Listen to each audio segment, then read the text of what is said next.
Hey guys, welcome back to my channel. I just want to say thank you to everyone who is supporting this channel, and I'm really enjoying this whole coming together and talking about the things that we are seeing, because it's a way to express ourselves and to talk about the things that we are seeing that are happening with Meghan and Harry. And part of me was thinking, well, why is there so much disdain? Why is there so much, I don't want to use the word hate, but it seems like there's a lot of hate for Meghan. And, you know, people are going to hate on me because I'm talking about Meghan, the people that really like Meghan and Harry. And I had to sit back and I had to question that. And I had to think, well, why is that? Why is there so much vitriol and just real fire behind the passion of people's opinion about these two? And then I thought about, well, why did I like Princess Diana? Why was I such a big fan of Princess Diana? Y'all don't even know my whole thing about Princess Diana. That is another day, another channel, maybe just something else and different from this situation right here. But that's a whole nother ball game, and it's going to surprise you, a lot of things that I have to say about that. But we'll talk about it. Just hang in there with me. We'll get to that. But I was thinking, why are people so on the other side with Meghan? And I think it's because people really wanted this to work. People really wanted the next Princess Diana. People wanted that next chapter, so to speak, of that loving person that they could latch on to, that was a part of the royal family. And I know I mean, especially being an American woman of color who is also an actress. Hey, I'm seeing the next me in the royal family. So of course I'm going to like that. You know, while Princess Diana, I mean, I don't have nothing in common with Princess Diana, but I like the woman. I mean, I really did like her. But Meghan was someone who I could really relate to. And here she was living that life that, oh, it's like, wow. But then she started to disappoint. And then the real Meghan started to come out. And I was like, this is my role model. This is the woman that I'm supposed to be happy for. This is the woman who I should be able to relate to. I wasn't relating to anything about Meghan, because outside of the things that you can actually see and touch, the character is something that you just have. And I could not relate to Meghan's character. I really couldn't. I couldn't relate to someone who first went into this whole wedding with her eyes open to a new life. And we can see that was a complete lie. It was a complete lie. And this brings me to just a little side note. I am going to do a video about the engagement to what's actually happening now. And I think I may do it where the now is after this pandemic is over, just to see what they end up doing after. But we kind of already know what they're going to be doing. So maybe I could even do it before. But just comparing what we saw in that video from the engagement to now is a completely different reality. And so this is how I knew this was something that was really going to just irk me. And this is why I think it's irking a lot of people. Irking, I guess, is that something you would say? But something I say. I think that was from the 80s. But this is something that has just really gotten under my skin because I cannot relate to her character. And the other things that I can relate to, because we are so similar in some other minor ways, I thought, well, maybe she's got a good character. She should, right? You would think Harry would marry someone who had the character of wanting to be a real duchess. But it wasn't the case, you guys. And you know that was not the case.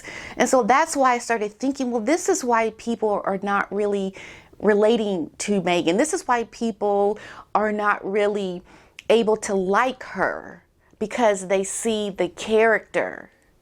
And the character is something that you just It's just there. You know a person when you meet them. You know a person by their actions. We knew that there was just something not right about this Duchess. And that's why I'm talking about it. Because you know what, you guys? I miss Princess Diana. I really do. And I wanted Meghan to be the next Princess Diana #2. But she ain't. And anybody who is trying to compare her to Princess Diana, the lady who we know to be all that and a thumbtack, don't even go there. Don't do it. Because I'm telling you, Meghan is not. She is not.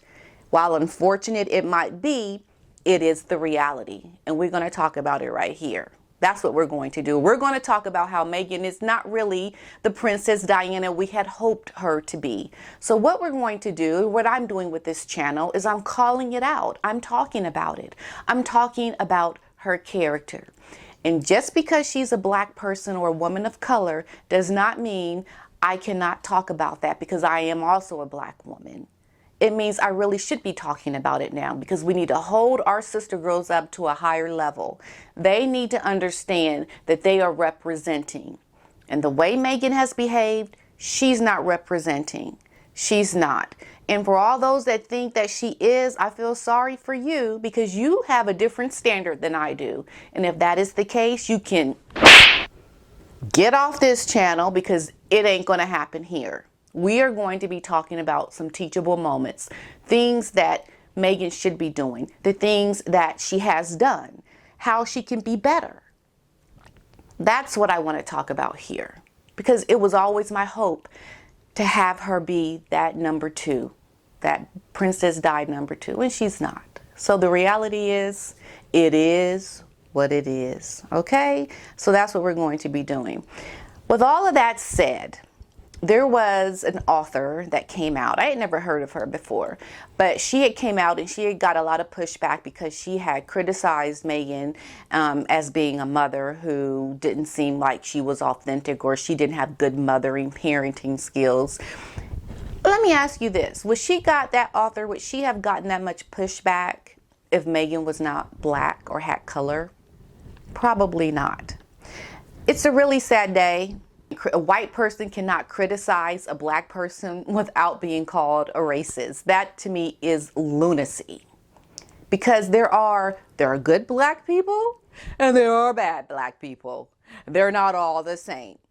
Okay? So the whole notion that you're considered a racist if you are calling Meghan out and you're white doing it, that to me is wrong. It's just completely wrong. And we know what MLK said, Martin Luther King said about that. You don't judge people by their skin color. You judge them by their character. You know what? It's just stupid. It's just stupid. At the end of the day, we are all people who have to be accountable to our actions, our choices, the things that we do. From what I heard that she said, it didn't seem racist to me. And, you know, at the end of the day, if Meghan does things that people have an opinion about, that's their opinion, and they shouldn't be called racist for it. So that's all I want to say about that. But it's hard because, you know, she may get a lot of backlash, and there are people like us, you and me, who we wanted this to be a good thing. We wanted our Princess Diana, but we found out later we don't have our Princess Diana. We got something else, some other combination over here of a royal, and they're not royal. And there's no new royal life in California. I'm not considering you royal. The royal family are not even talking about you anymore. You don't even matter to them anymore while you're in California living this isolated, secluded, luxurious life. So why is this book Finding Freedom like a new modern day royal family? You ain't royal. You certainly ain't the new kind of royal I'm thinking I want to be a part of. So what is that? What does that whole mean? I think we have to wait and see what the book says. But for now, I think that's all I have to say about that. Thank you guys so much for coming along and subscribing. If you haven't, please subscribe. Thanks for following me. And I will catch you in the next one. Peace and love. Until next time.